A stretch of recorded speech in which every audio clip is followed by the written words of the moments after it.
भगवान राम अयोध्या के राजा दशरथ और रानी कौशल्या के पुत्र थे। ऐसा माना जाता है कि रामनवमी के दिन ही भगवान राम का जन्म हुआ था। रामायण की रचना सर्वप्रथम महर्षि वाल्मीकि ने की थी। उसके बाद से विभिन्न विभूतियों ने विभिन्न भाषाओं में रामायण की रचना की है, जिसमें तुलसीदास कृत रामचरितमानसराम सबसे प्रसिद्ध है। हिंदुओं के लिए अयोध्या और भगवान राम सबसे बड़े आस्था के केंद्र हैं। भगवान राम को भगवान विष्णु के 10 अवतारों में 7वां अवतार माना जाता है।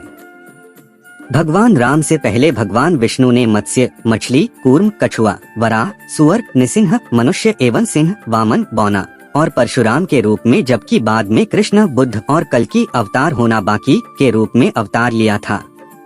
भगवान राम को मानव रूप में पूजे जाने वाले सबसे पुराने देवता के रूप में जाना जाता है, क्योंकि भगवान राम का जन्म त्रेता युग में हुआ था और ऐसा माना जाता है कि त्रेता युग की समाप्ति आज से करीब 1296,000 साल पहले हो चुकी है।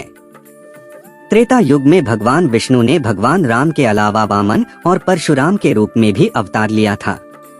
भगवान राम का जन्म इक्ष्वाकु वंश में हुआ था, जिसकी स्थापना भगवान सूर्य के पुत्र राजा इक्ष्वाकु ने की थी। इसी कारण भगवान राम को सूर्यवंशी भी कहा जाता है। राम विष्णु सहस्रनाम नामक पुस्तक में भगवान विष्णु के 1000 नामों की सूची दी गई है।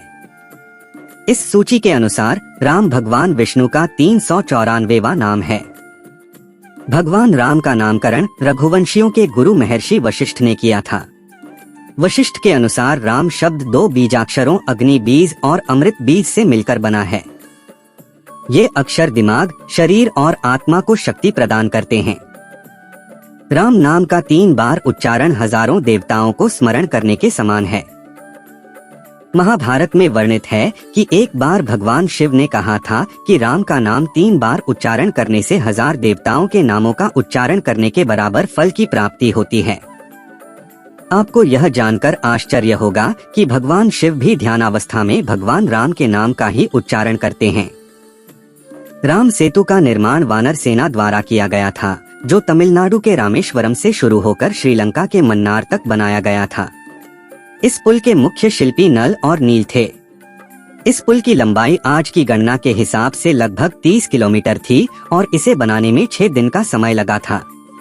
रावण के भाई अहिरावण ने भगवान राम और लक्ष्मण का अपहरण किया था और महामाया देवी को बलि देने के लिए उन्हें पाताल लोक में ले गया था। लेकिन हनुमान जी ने अहिरावण को मारकर भगवान राम और लक्ष्मण को मुक्त कराया था। भगवान राम ने 11,000 वर्षों तक अयोध्या राज्य पर शासन किया था। इस स्वर्णिम काल को राम राज्य के रूप में जाना जाता है। ऐसा माना जाता है कि जब सीता ने पृथ्वी के अंदर समाहित होकर अपने शरीर का परित्याग कर दिया, तो उसके बाद राम ने सरयू नदी में जल समाधि लेकर पृथ्वी लोक का परित्याग किया था।